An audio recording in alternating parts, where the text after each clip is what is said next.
En las montañas de Oaxaca, México, el pequeño Mateo Hernández, de apenas 6 años, regresa a casa después de perderse durante 3 días en el cerro sagrado que domina su pueblo.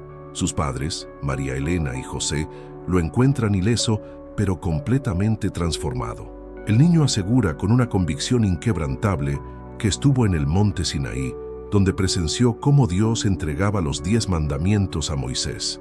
Lo que comienza como el alivio de una familia por recuperar a su hijo, se convierte en una crisis que sacude los cimientos de toda la comunidad. Mateo describe con detalles imposibles para su edad eventos bíblicos, habla en un lenguaje que parece más antiguo que él mismo, y su comportamiento revela una madurez espiritual que desconcierta a todos. Mientras algunos vecinos creen que el niño vivió un milagro, otros susurran sobre posesiones o traumas psicológicos. La familia Hernández se debate entre proteger la inocencia de su hijo y enfrentar la realidad de que algo extraordinario o perturbador le sucedió en esas montañas.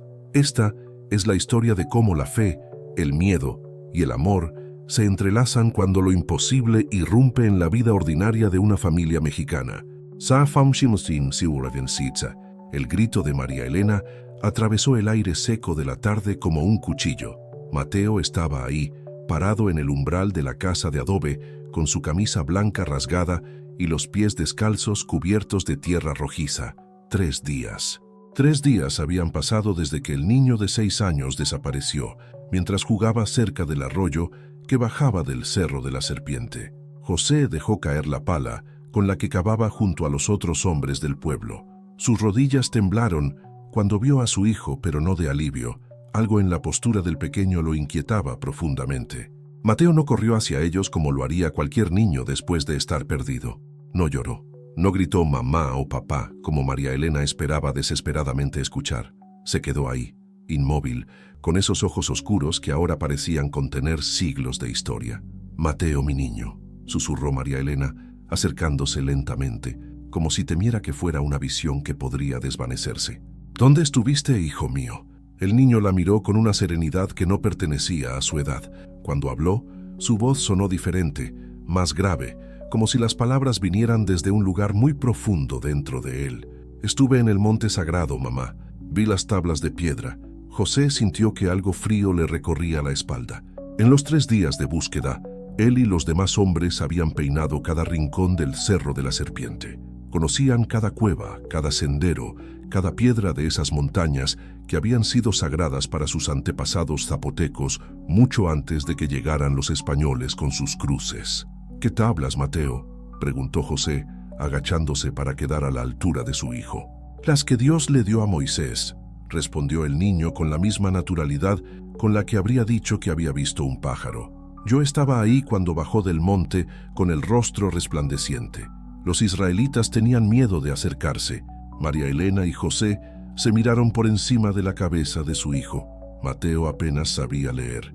En la pequeña escuela del pueblo, la maestra Esperanza les había enseñado algunas letras y números básicos, pero nada más. No había forma de que conociera esos nombres, esas historias con tal precisión. «Ven acá, mi amor», dijo María Elena, extendiendo los brazos. «Tienes que estar muy cansado». Pero Mateo no se movió hacia el abrazo de su madre. En cambio, cerró los ojos y comenzó a recitar algo en un tono que sonaba casi como un cántico. «No tendrás dioses ajenos delante de mí. No te harás imagen, ni ninguna semejanza de lo que esté arriba en el cielo, ni abajo en la tierra, ni en las aguas debajo de la tierra». Las palabras fluyeron de sus labios con una precisión que heló la sangre de sus padres. José había escuchado esos versículos en la iglesia del pueblo, pero nunca pronunciados con tal autoridad por un niño que hace una semana lloraba porque se había raspado la rodilla. «Mateo, para», susurró María Elena, pero su hijo continuó. «No tomarás el nombre del Señor tu Dios en vano, porque no dará por inocente el Señor al que tomare su nombre en vano». La voz del niño se alzó, y varios vecinos comenzaron a salir de sus casas, atraídos por el sonido extraño que emergía de la garganta de Mateo. Doña Carmen, la partera más anciana del pueblo, se persignó al escucharlo. El señor Esteban, que había sido catequista durante más de 20 años, sintió que las piernas le flaqueaban. «Acuérdate del día de reposo para santificarlo». 6 días trabajarás y harás toda tu obra, pero el séptimo día es reposo para el Señor tu Dios. José tomó a su hijo por los hombros, pero Mateo siguió hablando como si no sintiera el contacto. Sus ojos permanecían cerrados y una expresión de paz absoluta se había extendido por su rostro infantil. Honra a tu padre y a tu madre, para que tus días se alarguen en la tierra que el Señor tu Dios te da. No matarás, no cometerás adulterio, no hurtarás, no hablarás contra tu prójimo falso testimonio, no codiciarás. Cuando terminó, el silencio que siguió fue tan profundo que se podía escuchar el viento susurrando entre los nopales. Mateo abrió los ojos y miró a su padre con la misma serenidad desconcertante. El fuego no se apagaba, papá, y la voz era como el trueno, pero también como el agua que canta en el arroyo. María Elena no pudo contenerse más. Tomó a su hijo en brazos y lo apretó contra su pecho, sintiendo cómo su cuerpecito se relajaba finalmente contra ella. Pero incluso mientras lo sostenía, podía sentir que algo había cambiado. La esencia de su niño, esa energía inquieta y juguetona que lo caracterizaba, se había transformado en algo más profundo, más antiguo. «Tengo hambre, mamá», murmuró Mateo contra su oído, y por primera vez en esos minutos terribles sonó como el niño que era. Dentro de la casa, mientras María Elena preparaba frijoles refritos y tortillas calientes, José observaba a su hijo con una mezcla de amor y preocupación que le apretaba el pecho. Mateo se había sentado en el petate familiar y dibujaba algo en la tierra del piso con un palo pequeño. «¿Qué dibujas, hijo?», preguntó José acercándose. «Las montañas», respondió Mateo sin levantar la vista, «pero no las de aquí, las de allá donde el pueblo esperaba mientras Moisés subía a hablar con Dios». José se inclinó para ver mejor el dibujo. Con trazos sorprendentemente precisos para un niño de 6 años, Mateo había dibujado una montaña puntiaguda rodeada de figuras pequeñas que parecían personas. En la cima había dibujado algo que se parecía a llamas, pero que no tocaban la tierra. «¿Cómo sabes cómo era ese lugar, Mateo?». El niño levantó la vista, y José sintió que esos ojos oscuros contenían una profundidad que no debería existir en un rostro tan joven. «Porque estuve ahí, papá. Cuando me perdí en el cerro, caminé mucho y llegué a un lugar donde todo era diferente. El aire sabía distinto y el sol era más amarillo. Había muchas personas vestidas con telas largas y todos miraban hacia la montaña donde había fuego». «Pero Mateo», dijo José, eligiendo sus palabras cuidadosamente, «eso pasó hace muchísimo tiempo, antes de que nacieran tus abuelos, los abuelos de tus abuelos». Mateo sonrió, y por un momento José vio al niño que había sido antes de perderse en el cerro. «Lo sé, papá, pero yo estuve ahí de todos modos». María Elena se acercó con un plato de comida caliente, pero se detuvo cuando vio el dibujo en el suelo. Había algo en esas líneas trazadas en la tierra que le resultaba familiar, aunque no podía explicar por qué. «Come, mi niño», dijo sentándose junto a él, «y cuéntanos qué pasó realmente en el cerro». Mateo tomó una tortilla y la partió cuidadosamente, como si estuviera siguiendo un ritual que solo él conocía. «Me perdí cuando seguía a la mariposa azul», comenzó. «Caminé mucho, hasta que mis pies sangraron. Entonces vi una luz muy brillante entre los árboles, y cuando llegué ahí ya no era nuestro cerro». Mientras comía, Mateo relató su historia con una claridad que perturbaba a sus padres. Describió cómo había visto a un hombre anciano con barba larga subir por una montaña mientras miles de personas esperaban abajo. Habló de las nubes que cubrieron la cima, de los truenos que no traían lluvia, y de cómo había escuchado una voz que hacía temblar la tierra. «Y cuando Moisés bajó, su cara brillaba tanto que la gente no podía mirarlo», continuó Mateo. «Pero yo sí pude mirarlo, porque la señora que estaba conmigo me protegió». «¿Qué señora?», preguntó María Elena, sintiendo que el corazón se le aceleraba. «No sé cómo se llamaba», respondió Mateo. «Era muy bonita y tenía una luz suave alrededor. Me dijo que no tuviera miedo, que había venido hasta ahí para que yo pudiera ver lo que Dios quería que viera». José sintió que la habitación se hacía más pequeña alrededor de él. Todo aquello era imposible, pero la convicción en la voz de su hijo lo llenaba de un miedo que no podía nombrar. «¿Y qué más viste, hijo?». Los ojos de Mateo se llenaron de una luz que parecía venir desde adentro. «Vi cuando Dios escribió en las piedras con su dedo. Era como fuego, pero no quemaba. Y después vi cuando Moisés se enojó porque la gente había hecho un becerro de oro y quebró las tablas en el suelo. Mateo se detuvo y miró a sus padres con una expresión súbitamente preocupada. ¿Estoy en problemas por haber visto eso, mamá? María Elena sintió que las lágrimas le quemaban los ojos. Tomó el rostro de su hijo entre sus manos y lo besó en la frente. No, mi amor, no estás en problemas, pero necesitamos entender qué te pasó realmente. Afuera, la noche comenzaba a caer sobre el pueblo y con ella llegaba el murmullo de voces que se filtraban a través de las paredes de adobe. Los vecinos habían comenzado a reunirse y sus conversaciones cargadas de asombro, miedo y especulación llegaban hasta la casa de los Hernández como un coro de incertidumbre. La historia de lo que había sucedido con el pequeño Mateo se extendía por el pueblo como el humo de los fogones nocturnos, y con cada persona que la contaba crecía el peso de las preguntas que nadie sabía cómo responder. El padre Miguel cerró la puerta de la iglesia con más fuerza de la necesaria.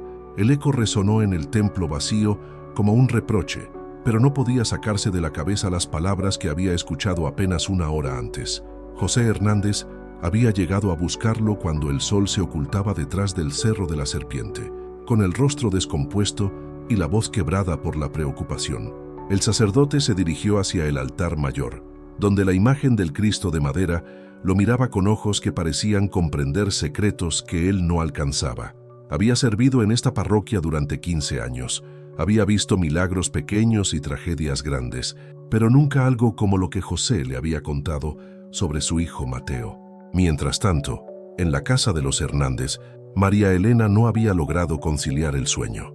Cada vez que cerraba los ojos, veía el rostro sereno de su hijo recitando esos versículos que parecían fluir desde un manantial infinito de conocimiento.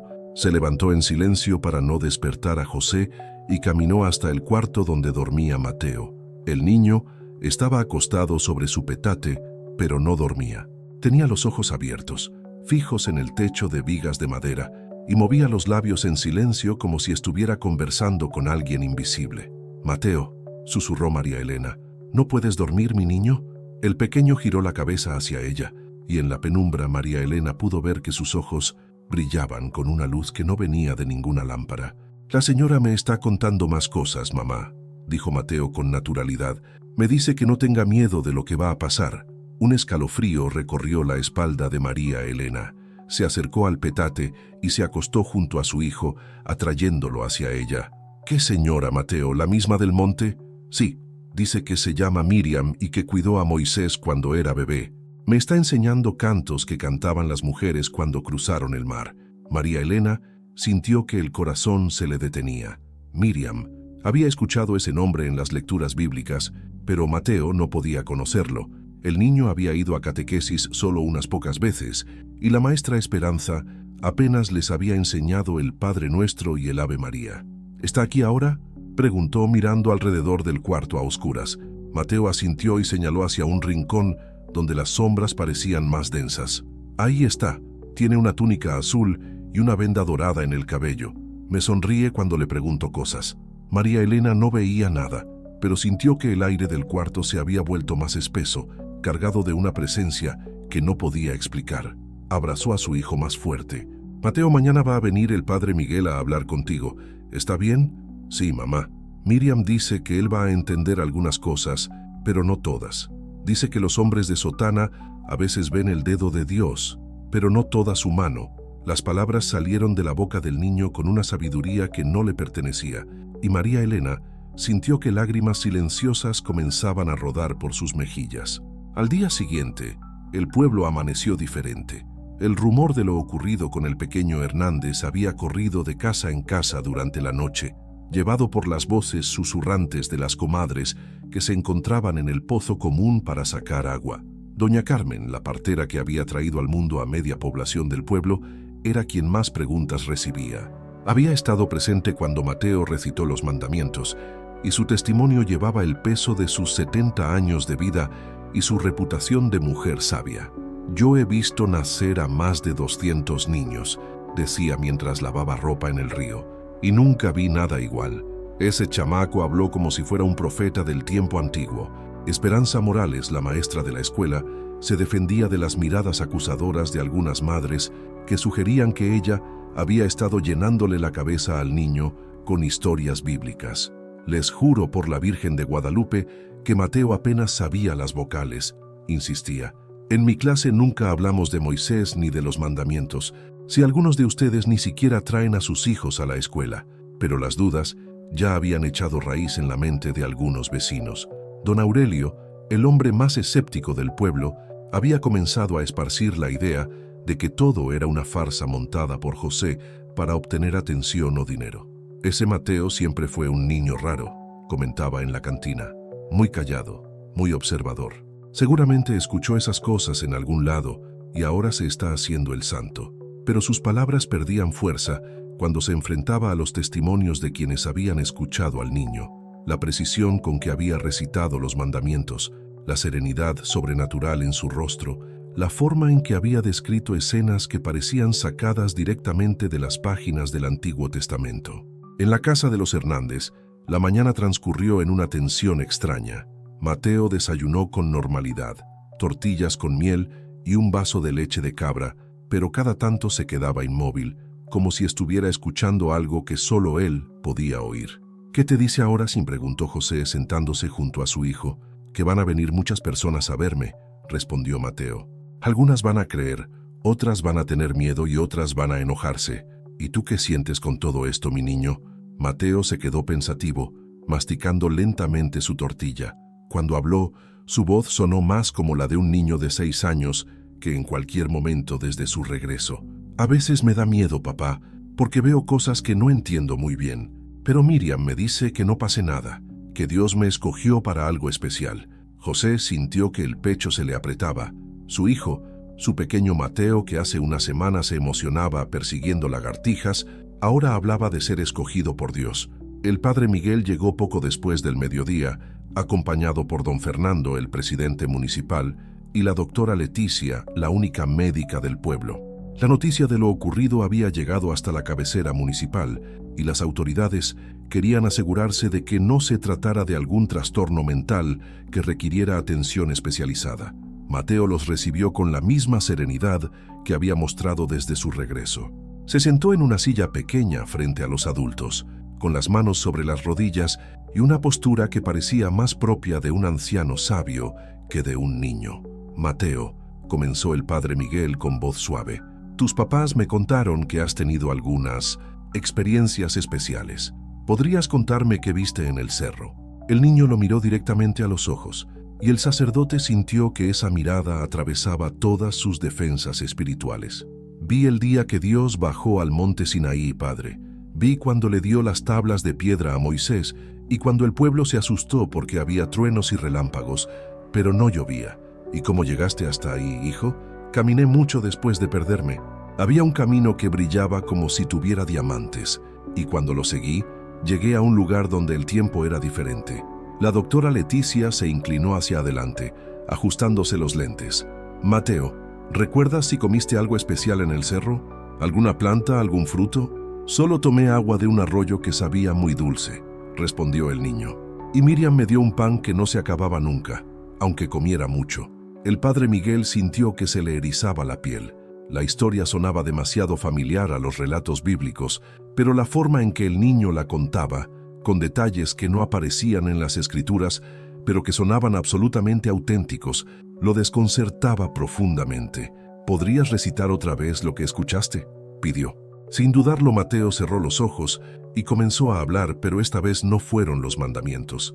Su voz se alzó en un canto que ninguno de los presentes había escuchado antes, pero que sonaba ancestral, como si hubiera sido entonado durante siglos.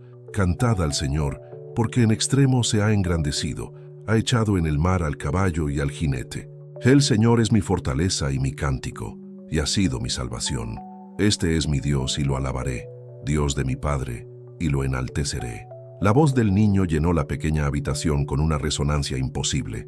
Don Fernando, que había llegado con la intención de desenmascarar lo que creía era una farsa, sintió que las lágrimas comenzaban a brotar de sus ojos sin que pudiera controlarlo. Cuando Mateo terminó, el silencio que siguió fue tan profundo que se podía escuchar el zumbido de las abejas en el jardín de María Elena. «Eso es el cántico de Moisés», susurró el padre Miguel, «del capítulo 15 del Éxodo. Pero, ¿cómo? Miriam me lo enseñó», dijo Mateo abriendo los ojos. Es el canto que entonaron las mujeres cuando cruzaron el Mar Rojo. Ella tocaba el pandero y todas cantaban y bailaban. La doctora Leticia tomó notas frenéticamente en su libreta, pero sus manos temblaban. Había estudiado medicina en la Ciudad de México, conocía los trastornos psicológicos infantiles, pero nada en su formación la había preparado para algo así. Si esta parte también te tocó el corazón, dime desde qué lugar del mundo estás escuchando esto. La noticia se extendió más allá de los límites del pueblo, como el humo de un incendio en temporada seca. Para el tercer día, periodistas de Oaxaca comenzaron a llegar en camionetas polvorientas, cargados con cámaras y grabadoras, hambrientos de una historia que pudiera capturar la atención nacional. María Elena observaba desde la ventana de su cocina cómo se acumulaban frente a su casa, como buitres esperando el momento preciso para descender. José había tenido que faltar al trabajo en la carpintería del pueblo para proteger a su familia del asedio mediático. Se sentía abrumado, dividido entre el orgullo de que su hijo fuera considerado especial y el terror de que toda esa atención pudiera lastimarlo. «No quiero que hablen con él», le dijo a María Elena mientras preparaba café en el fogón. «Es solo un niño». Pero Mateo había escuchado la conversación desde el cuarto donde jugaba tranquilamente con unos carritos de madera que José le había hecho años atrás. Se acercó a sus padres con esa calma perturbadora que se había vuelto su nueva normalidad. «Miriam dice que tengo que hablar con algunas personas», anunció. «Dice que hay cosas que Dios quiere que se sepan». María Elena se agachó para quedar a la altura de su hijo. En esos 3 días, había notado cambios sutiles en Mateo que la inquietaban más que sus revelaciones bíblicas. El niño comía menos, dormía menos y pasaba horas sentado en silencio, como si estuviera en constante comunicación con fuerzas invisibles. «¿Estás seguro, mi amor? ¿No te sientes cansado?» Mateo negó con la cabeza, pero María Elena pudo ver algo en sus ojos que la alarmó. Había una luz intensa ahí, sí, pero también había una fragilidad nueva, como si el peso de lo que estaba experimentando fuera demasiado grande para su cuerpecito. «Estoy bien, mamá, pero necesito contarle sobre el otro lugar que vi». «¿Otro lugar?», preguntó José, sintiendo que su estómago se contraía. «Sí. Después del monte Sinaí, Miriam me llevó a ver el templo de Salomón. Era muy grande, papá, con columnas más altas que los árboles más grandes del cerro. Y había mucho oro, tanto que brillaba como el sol». José y María Elena intercambiaron miradas cargadas de preocupación. Si las primeras revelaciones de Mateo los habían desconcertado, esta nueva información los aterrorizaba. Su hijo de 6 años describía lugares y eventos que la mayoría de los adultos del pueblo no conocían. Afuera, el murmullo de voces se intensificó. El padre Miguel había llegado acompañado de 2 sacerdotes más de la diócesis de Oaxaca. Uno de ellos era el padre Sebastián, un hombre mayor especializado en fenómenos místicos, y el otro era el padre Carlos, un teólogo joven que había estudiado en Roma. «Tenemos que hablar con el niño», dijo el padre Sebastián a José cuando éste salió a recibirlos. «El obispo nos ha enviado para evaluar la situación». José sintió que el peso de la responsabilidad lo aplastaba. No era un hombre especialmente religioso, iba a misa los domingos por tradición más que por convicción, pero ahora se encontraba en el centro de algo que podría cambiar la vida de su familia para siempre. «¿Qué pasa si ustedes deciden que esto es real?», preguntó con voz temblorosa. El padre Sebastián lo miró con compasión. «Si determinamos que tu hijo está recibiendo auténticas revelaciones divinas, el caso será elevado al Vaticano. Pero José, también debemos considerar otras posibilidades: trastornos psicológicos, influencias externas o incluso intervenciones menos benévolas». La palabra que no pronunció flotó en el aire como una sombra: posesión. Cuando los sacerdotes entraron a la casa, encontraron a Mateo sentado en el suelo, dibujando con un pedazo de carbón sobre un papel que María Elena le había conseguido. Esta vez, su dibujo mostraba un edificio rectangular con columnas detalladas y lo que parecían ser figuras humanas diminutas a su alrededor. «Mateo», dijo el padre Miguel con suavidad, «estos son el padre Sebastián y el padre Carlos. Vinieron desde muy lejos para conocerte». El niño levantó la vista y estudió a los 2 sacerdotes con una intensidad que los hizo sentir como si estuvieran siendo evaluados por alguien con mucha más experiencia de vida que ellos. «El de barba blanca ha visto cosas que no debería haber visto», dijo Mateo señalando al padre Sebastián, y el joven todavía tiene dudas sobre si Dios existe realmente. El padre Carlos sintió que la sangre se le helaba en las venas. Había luchado con crisis de fe durante años, pero nunca había compartido esas dudas con nadie. ¿Cómo puedes saber eso?, preguntó con voz quebrada. Mateo sonrió con la inocencia de un niño, pero sus palabras llevaban el peso de siglos. Miriam me dice que puede ver dentro de los corazones de las personas. Dice que tú viniste aquí esperando encontrar una mentira que te permitiera seguir dudando, pero que en el fondo tienes miedo de encontrar la verdad. El padre Sebastián se acercó lentamente y se sentó en una silla frente al niño. Mateo, ¿podrías contarnos sobre ese templo que dibujaste? Los ojos del niño se iluminaron y comenzó a hablar con una fluidez que parecía imposible para su edad. Era el templo que el rey Salomón construyó para Dios en Jerusalén. Tenía 2 columnas grandes en la entrada que se llamaban Jaquín y Boaz.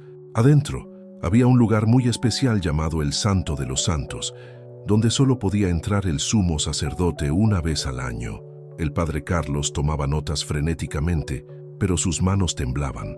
Los detalles que describía el niño eran arquitectónicamente precisos según los textos bíblicos, pero también incluía elementos que no aparecían en las escrituras. Había músicos que tocaban instrumentos muy raros, continuó Mateo.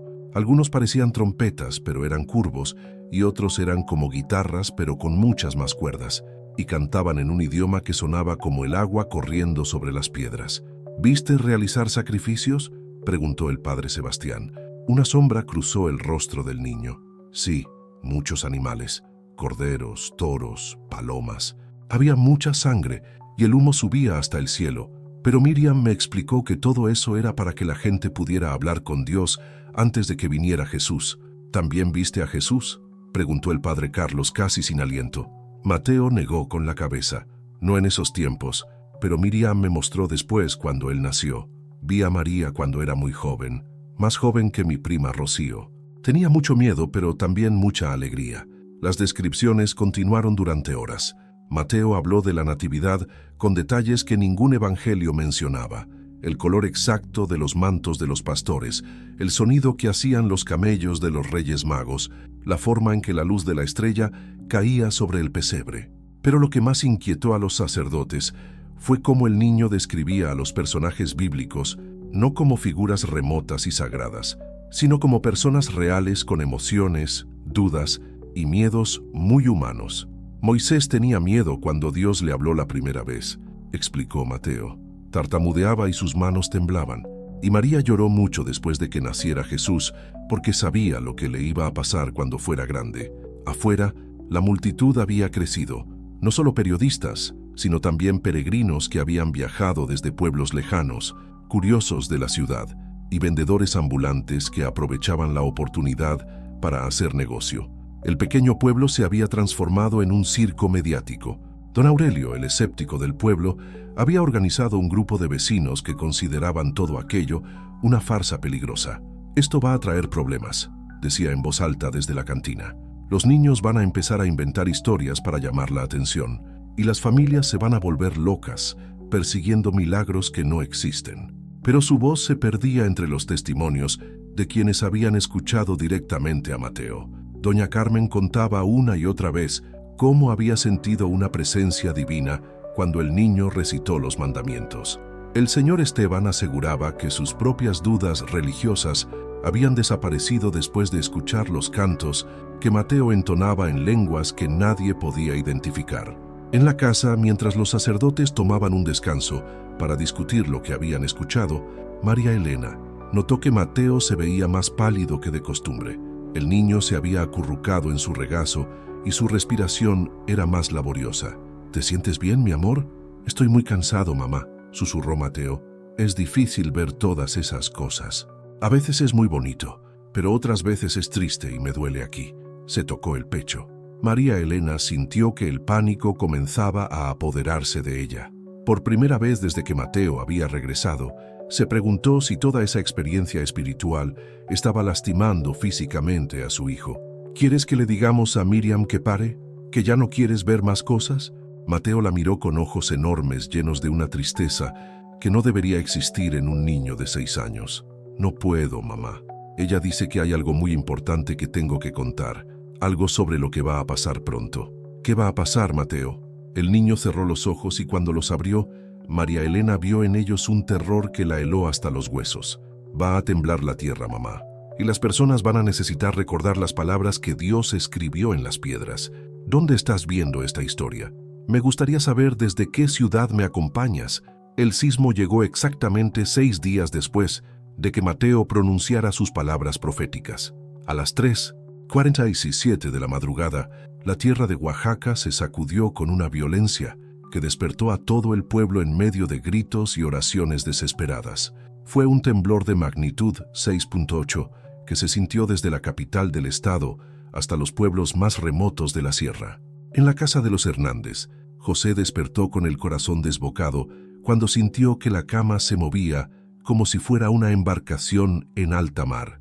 Las vigas de madera crujieron amenazadoramente sobre sus cabezas y los platos se estrellaron contra el suelo de la cocina en una sinfonía de cerámica rota. «¡Mateo!», gritó María Elena, pero cuando llegaron al cuarto del niño, lo encontraron sentado tranquilamente en su petate, completamente despierto, como si hubiera estado esperando el terremoto. «Ya pasó, mamá», dijo con esa serenidad sobrenatural que se había vuelto su marca característica.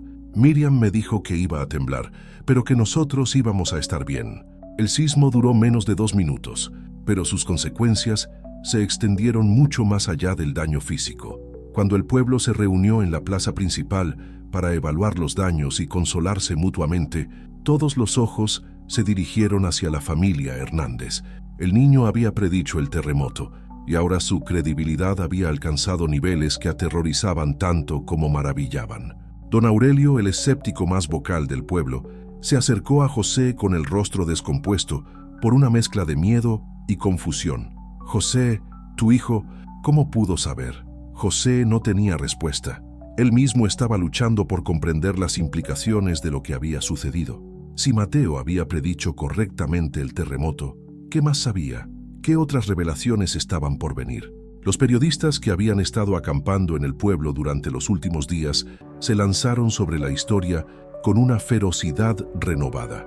Las cámaras de televisión nacional llegaron esa misma tarde y para el anochecer, el nombre de Mateo Hernández había comenzado a aparecer en los noticieros de todo México. Niño de 6 años predice terremoto en Oaxaca después de asegurar haber visto los 10 mandamientos, decían los titulares. El padre Sebastián, que había permanecido en el pueblo para continuar su investigación, se encontró de repente bajo una presión inmensa. El obispo lo llamó 3 veces ese día y cada conversación era más tensa que la anterior. Roma había comenzado a hacer preguntas. «Esto ya no es solo un fenómeno local», le explicó a José durante una reunión privada. «Lo que le está sucediendo a tu hijo ha llamado la atención de la Iglesia a nivel internacional». «¿Eso es bueno o malo?», preguntó José, aunque por la expresión del sacerdote ya sospechaba la respuesta. «Es complicado. Si determinamos que Mateo está recibiendo auténticas revelaciones divinas, se convertirá en un caso de estudio que podría durar años.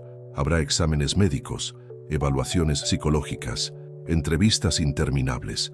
Su vida privada desaparecerá». José sintió que el peso del mundo caía sobre sus hombros. Solo quería proteger a su hijo, pero cada día que pasaba, esa tarea se volvía más imposible. Esa noche, después de que los periodistas se retiraran temporalmente y el pueblo recuperara algo de calma, Mateo le pidió a sus padres que se sentaran con él. Tenía algo importante que contarles. «Miriam me mostró más cosas hoy», comenzó, con esa voz que sonaba demasiado madura para su edad. «Me llevó a ver el final de los tiempos». María Elena sintió que se le helaba la sangre. Las visiones de su hijo habían sido inquietantes antes, pero nunca habían abordado temas tan ominosos. «¿Qué viste, mi niño?». Los ojos de Mateo se nublaron, como si estuviera viendo algo muy lejano. «Vi una gran ciudad con edificios tan altos que tocaban las nubes. Había muchos carros, pero no como los de aquí. Estos no hacían ruido y brillaban como espejos. Y había personas caminando muy rápido, siempre mirando unos aparatos pequeños en sus manos». José frunció el ceño. La descripción sonaba más a ciencia ficción que a profecía bíblica. ¿Y qué pasaba en esa ciudad? La gente había olvidado las palabras que Dios escribió en las piedras, continuó Mateo. Nadie recordaba los mandamientos. Robaban sin sentir culpa, mentían como si fuera natural, y muchos adoraban cosas que ellos mismos habían hecho con sus manos. Las palabras del niño resonaron en la pequeña habitación con un peso profético que sus padres podían sentir físicamente. «Pero después vi algo más terrible», susurró Mateo.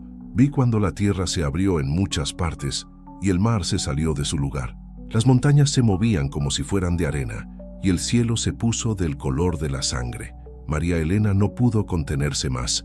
Tomó a su hijo en brazos y lo meció contra su pecho. «Ya no quiero que veas más cosas tristes, Mateo. Dile a Miriam que pare». «No puedo, mamá», respondió el niño con una tristeza infinita. «Ella dice que tengo que contarlo todo, para que las personas puedan prepararse». «¿Prepararse para qué?». Mateo se separó del abrazo de su madre y la miró directamente a los ojos. En esa mirada, María Elena vio toda la sabiduría y el dolor del mundo concentrados en el rostro de su pequeño hijo. «Para elegir, mamá. Miriam dice que viene un tiempo cuando todas las personas van a tener que elegir si quieren seguir a Dios o seguir a las cosas que brillan, pero que no duran». Mientras tanto, en la capital de Oaxaca, las autoridades estatales habían convocado una reunión de emergencia. El gobernador, un hombre pragmático que había navegado exitosamente las aguas turbias de la política mexicana durante décadas, se encontraba ahora enfrentando algo completamente fuera de su experiencia. «¿Cómo manejamos esto?», preguntó a su gabinete. «Tenemos a un niño que aparentemente puede predecir terremotos y medio México quiere venir a conocerlo». El secretario de Turismo veía una oportunidad dorada. «Podríamos promocionarlo. Turismo religioso. Traería millones de pesos al Estado», pero la secretaria de Salud tenía preocupaciones más serias. «Necesitamos evaluar la condición mental del niño. Este tipo de estrés podría causarle daños psicológicos permanentes». El debate continuó durante horas, pero al final prevalecía una realidad innegable. El pequeño Mateo Hernández se había convertido en un fenómeno que trascendía las fronteras del pueblo donde había nacido. De vuelta en casa, Mateo había comenzado a mostrar nuevos comportamientos que preocupaban profundamente a sus padres. Pasaba horas escribiendo símbolos extraños en el suelo con carbón, símbolos que no pertenecían a ningún alfabeto conocido. Cuando María Elena le preguntaba qué significaban, él respondía que era el idioma que hablaban los ángeles. También había comenzado a comer menos, no por falta de apetito, explicaba, sino porque Miriam le había dicho que su cuerpo necesitaba prepararse para llevar más luz. Jose observaba estos cambios con una angustia creciente. Su hijo se estaba transformando ante sus ojos en algo que ya no reconocía completamente. El niño travieso que construía castillos de arena y perseguía mariposas había dado paso a una figura casi etérea que parecía existir parcialmente en otro mundo. «¿Estás feliz, Mateo?», le preguntó una noche, mientras el niño dibujaba esos símbolos incomprensibles. Mateo se detuvo y consideró la pregunta con la seriedad de un filósofo. «A veces sí, papá, cuando veo cosas bonitas, como cuando Jesús curaba a los enfermos o cuando los ángeles cantan. Pero también me pongo triste cuando veo las cosas malas que van a pasar si las personas no cambian». «¿Y no extrañas jugar? ¿No extrañas ser normal?». Los ojos de Mateo se llenaron de lágrimas por primera vez desde su regreso del cerro. «Sí, papá.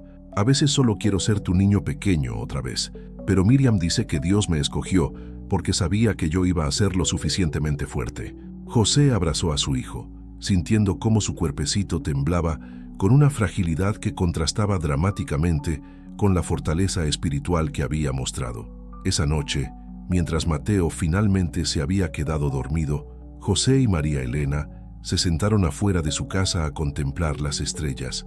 El pueblo había recuperado su quietud nocturna, pero ambos sabían que era solo el ojo del huracán.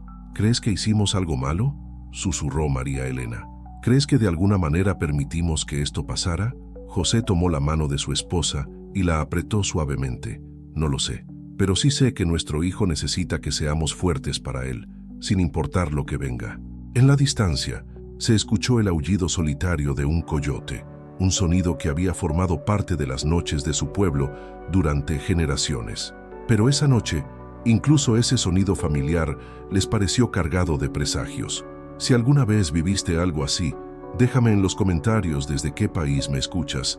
La transformación de Mateo se aceleró después del terremoto que había predicho. Su cuerpo pequeño parecía estar consumiéndose desde adentro, como una vela que ardía con demasiada intensidad.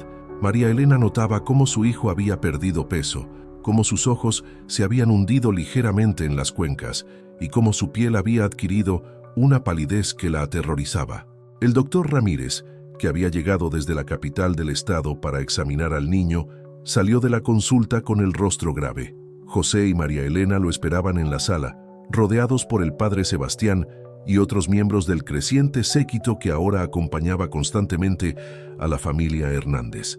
Su hijo está físicamente sano, anunció el doctor, pero presenta signos de agotamiento extremo. Su sistema nervioso está sometido a un estrés que no es normal para un niño de su edad. ¿Qué significa eso?, preguntó María Elena, aunque en su corazón ya conocía la respuesta. Significa que si continúa a este ritmo, su cuerpo podría no resistir la presión. Necesita descansar, alejarse de todo esto por un tiempo, pero cuando intentaron explicarle a Mateo que necesitaba un descanso, el niño los miró con una tristeza infinita. «No puedo parar, mamá», dijo con voz débil. «Miriam me dice que queda poco tiempo para contar todo lo que tengo que contar». «¿Poco tiempo para qué, mi niño?». Mateo se acurrucó en el regazo de su madre y por primera vez en semanas volvió a sonar como el niño de 6 años que era. «No sé si voy a poder quedarme mucho más tiempo, mamá. Mi cuerpo se siente muy pesado, como si estuviera llevando piedras muy grandes». María Elena sintió que el mundo se desplomaba a su alrededor. Abrazó a su hijo con desesperación, como si pudiera mantenerlo atado a este mundo solo con la fuerza de su amor. Esa tarde, Mateo pidió reunir a toda la gente del pueblo en la plaza. Tenía, dijo, algo muy importante que contarles, algo que Miriam había insistido en que dijera antes de que fuera demasiado tarde. Para cuando el sol comenzó a ponerse detrás del Cerro de la Serpiente, más de 500 personas se habían congregado en la plaza, no solo habitantes del pueblo, sino peregrinos que habían viajado desde todo México, periodistas nacionales e internacionales, y curiosos que habían conducido durante horas para ver al niño que hablaba con ángeles.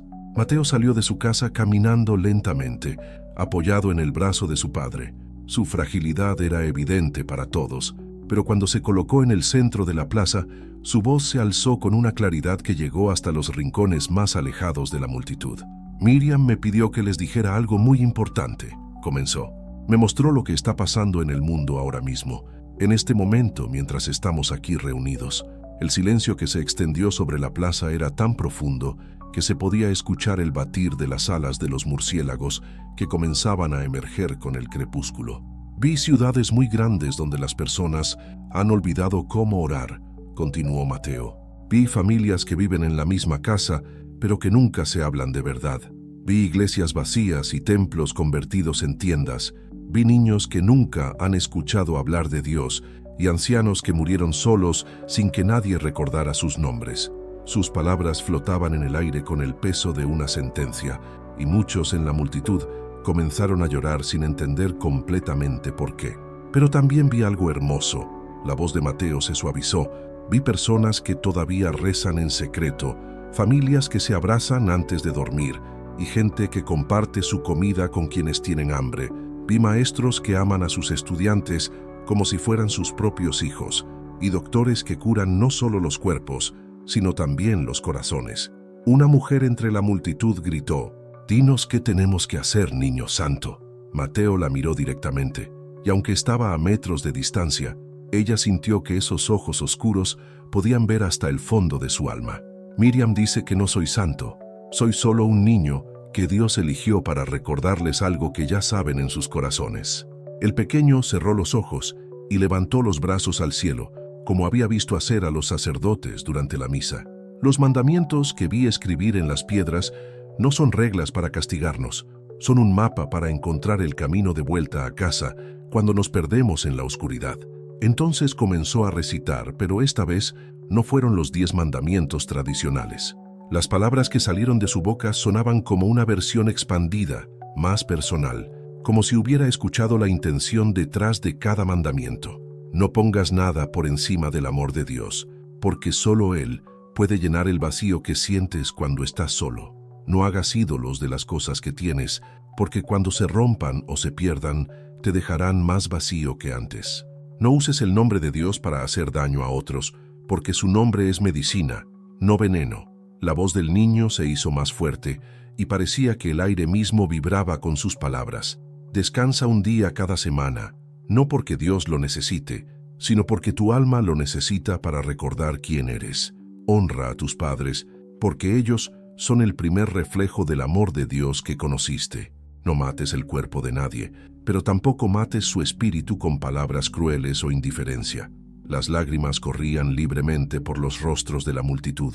Incluso los periodistas más cínicos habían dejado de tomar notas para escuchar con el corazón abierto.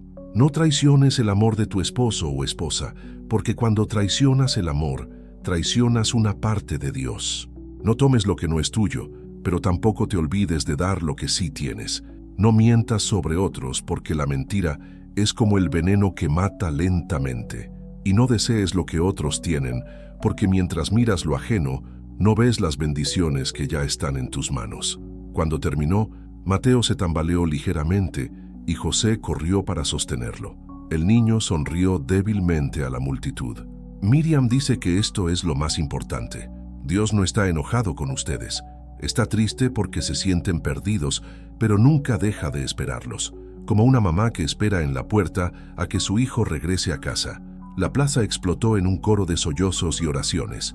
Algunas personas cayeron de rodillas, otras se abrazaron con desconocidos y muchas levantaron las manos al cielo en gestos de rendición y gratitud. Pero Mateo no había terminado. Con la poca fuerza que le quedaba, volvió a hablar. También me mostró lo que va a pasar mañana. Un silencio helado se extendió sobre la multitud. Va a llover, dijo simplemente. Va a llover durante 3 días seguidos, aunque ahora no hay ni una nube en el cielo. Y en esa lluvia, cada gota va a lavar un poco del dolor que cargan en sus corazones. Miró hacia el cielo despejado, donde las primeras estrellas comenzaban a aparecer. Miriam dice que la lluvia es como el llanto de Dios, pero no de tristeza. Es el llanto de alegría de un padre que ve que sus hijos finalmente están listos para escuchar. Después de esas palabras, Mateo se desplomó en los brazos de su padre. No se había desmayado, pero su cuerpecito parecía haberse quedado sin fuerzas. José lo cargó de vuelta a casa mientras la multitud se dispersaba lentamente, muchos de sus miembros transformados para siempre por lo que habían escuchado. Esa noche, mientras María Elena velaba el sueño inquieto de su hijo, José salió al patio a mirar el cielo. No había ni una sola nube, tal como Mateo había dicho, pero algo en el aire se sentía diferente, cargado de una expectativa que no podía explicar. A las 4:30 de la mañana, las primeras gotas comenzaron a caer. Para el amanecer, una lluvia constante y suave había comenzado a empapar la tierra seca de Oaxaca. No era la lluvia violenta de las tormentas tropicales, sino una precipitación gentil que parecía bendecir cada hoja, cada piedra, cada rostro que se alzaba para recibirla. La lluvia continuó exactamente como Mateo había predicho, 3 días completos, y tal como había prometido, algo en el corazón de las personas comenzó a sanarse. Las familias del pueblo se reunieron para hablar de cosas que habían estado evitando durante años. Los vecinos que tenían rencores antiguos se pidieron perdón bajo la lluvia bendita. Los niños jugaban en los charcos con una alegría que sus padres habían olvidado que era posible, pero mientras el pueblo se transformaba, Mateo se debilitaba más cada día. La lluvia que sanaba a otros parecía estar llevándose las últimas fuerzas del pequeño profeta. En la mañana del 4.º día, cuando el sol volvió a brillar sobre un mundo lavado y renovado, Mateo le pidió a sus padres que lo llevaran una vez más al Cerro de la Serpiente. Miriam dice que es hora de que regrese a casa, susurró con una sonrisa que partía el corazón. El ascenso al Cerro de la Serpiente se convirtió en una procesión silenciosa que ninguno de los presentes olvidaría jamás. José cargaba a Mateo en brazos, sintiendo cómo el cuerpecito de su hijo pesaba cada vez menos, como si estuviera compuesto más de luz que de carne. María Elena caminaba a su lado, sosteniendo la pequeña mano de Mateo, memorizando cada línea de esos deditos que había besado miles de veces. Lo siguieron el padre Sebastián, la doctora Leticia y una pequeña multitud de vecinos del pueblo que no habían podido quedarse en casa sabiendo que algo definitivo estaba a punto de suceder. Doña Carmen, la partera anciana, Subía apoyándose en su bastón, murmurando oraciones que había aprendido de su propia abuela. Don Esteban llevaba consigo la pequeña imagen de la Virgen de Guadalupe que había pertenecido a su familia durante generaciones. Era media mañana y el sol brillaba con una intensidad que parecía supernatural después de los 3 días de lluvia. El aire estaba limpio y fresco, cargado del aroma de la tierra húmeda y las flores silvestres que habían florecido milagrosamente durante la precipitación. Mateo había insistido en que lo llevaran exactamente al lugar donde había desaparecido una semana atrás, el pequeño claro junto al arroyo donde había visto por última vez la mariposa azul que lo había guiado hacia su destino extraordinario. Cuando llegaron al lugar, José depositó suavemente a su hijo sobre la hierba húmeda. Mateo se sentó con dificultad, pero sus ojos brillaban con una paz que trasciende cualquier descripción humana. «Gracias, papá», susurró, «por traerme hasta aquí, por cuidarme, por no tener miedo de lo que no entendías». José sintió que el corazón se le partía en 1000 pedazos. Se arrodilló junto a su hijo, tomando su rostro entre las manos. «Mateo, mi niño, tienes que irte. ¿No puedes quedarte con nosotros?» El pequeño sonrió con una sabiduría que no pertenecía a sus 6 años de vida. «Mi cuerpo está muy cansado, papá, pero la parte de mí que más amas nunca se va a ir. Va a estar en cada vez que veas una mariposa azul, en cada vez que mamá haga tortillas y recuerde cómo me gustaban, en cada vez que mires las estrellas y te acuerdes de las historias que te conté». María Elena se acercó y se acostó en la hierba junto a su hijo, atrayéndolo hacia ella una última vez. «¿Vas a estar con Miriam?», preguntó con voz quebrada. «Sí, mamá. Y ella me dice que tú también la vas a conocer algún día, cuando sea el momento correcto. Me dice que te cuente que está muy orgullosa de ti, que has sido la mamá perfecta para el niño que Dios eligió». El llanto de María Elena era silencioso, pero cada lágrima parecía contener toda la ternura y el dolor del mundo.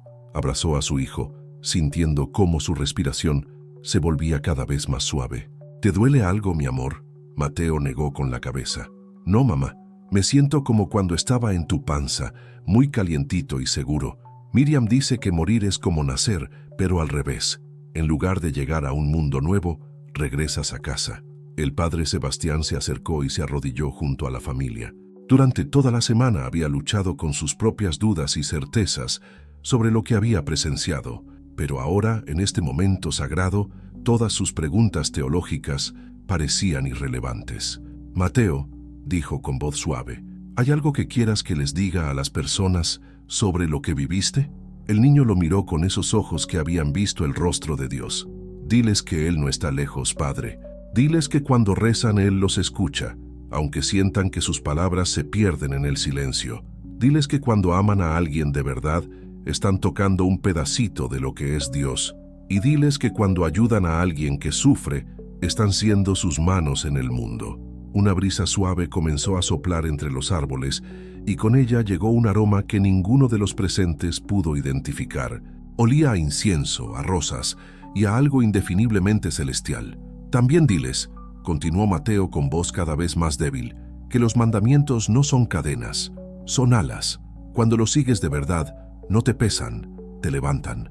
Doña Carmen se acercó temblorosa, con lágrimas corriendo por sus mejillas arrugadas. «Niño bendito, ¿qué va a pasar con nuestro pueblo después de que te vayas?». Mateo sonrió y señaló hacia el arroyo, donde el agua cantaba su canción eterna.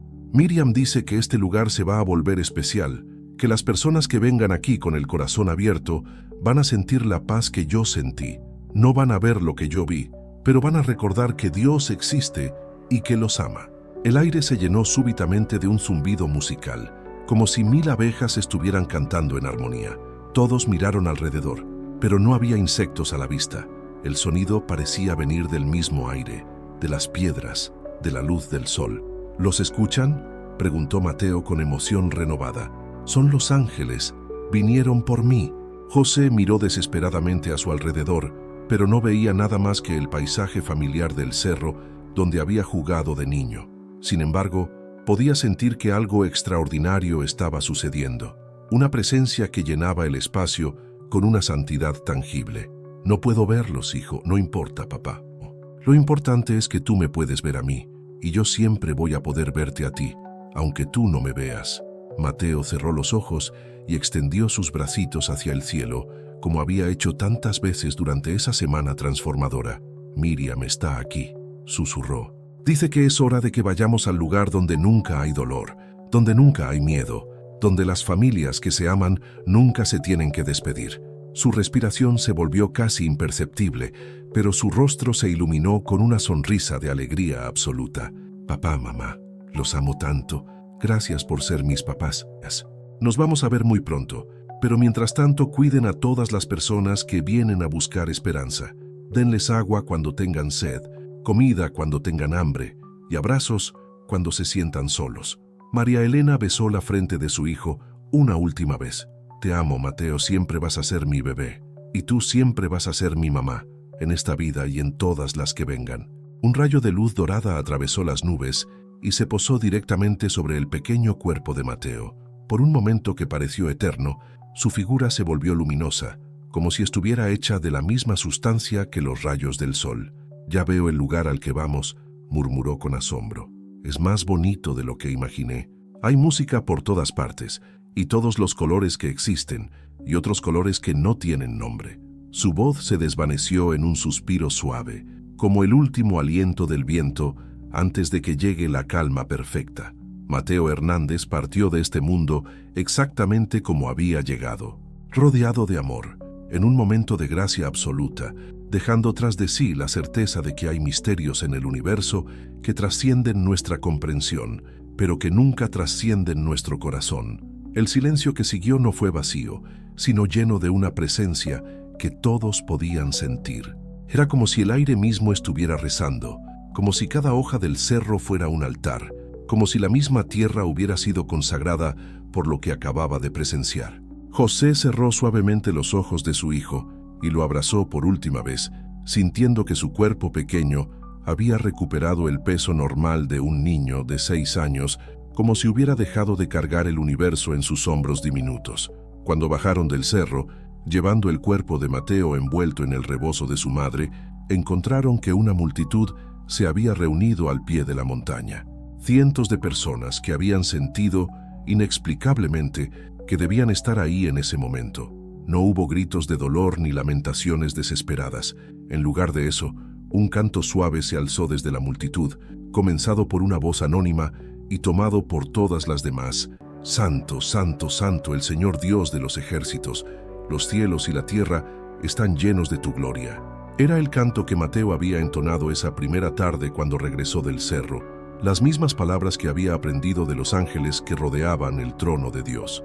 El funeral de Mateo se convirtió en una celebración de la vida y la esperanza que trascendió todas las barreras religiosas y culturales. Y vinieron católicos y protestantes, creyentes y escépticos, personas de todas las edades y condiciones sociales, unidos por la certeza de que habían presenciado algo que cambiaría sus vidas para siempre. El padre Sebastián, que ofició la misa, no habló de muerte, sino de graduación, no de pérdida, sino de transformación. Y cuando terminó la ceremonia, algo extraordinario sucedió. Una mariposa azul, idéntica a la que Mateo había seguido una semana atrás, apareció revoloteando sobre su tumba. La mariposa permaneció ahí durante varios minutos, como si fuera un mensaje, una confirmación, una promesa de que el amor verdadero nunca muere, solo cambia de forma. Desde ese día, el Cerro de la Serpiente se convirtió en un lugar de peregrinación, no por los milagros espectaculares, sino por la paz profunda que las personas encontraban ahí, por la certeza renovada de que no están solos en el universo, de que hay una mano amorosa que guía sus pasos incluso cuando no pueden verla.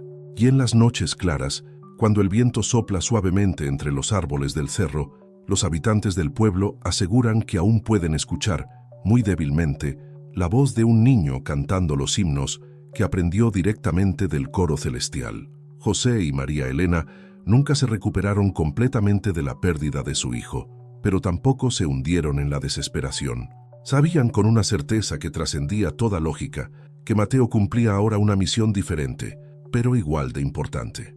Y cada mañana, cuando el sol se alzaba sobre el Cerro de la Serpiente, podían sentir la bendición de un pequeño ángel que una vez fue su hijo, recordándoles que el amor es eterno, que la esperanza es más fuerte que la muerte y que Dios nunca abandona a sus hijos, sin importar cuán perdidos se sientan en la oscuridad del mundo.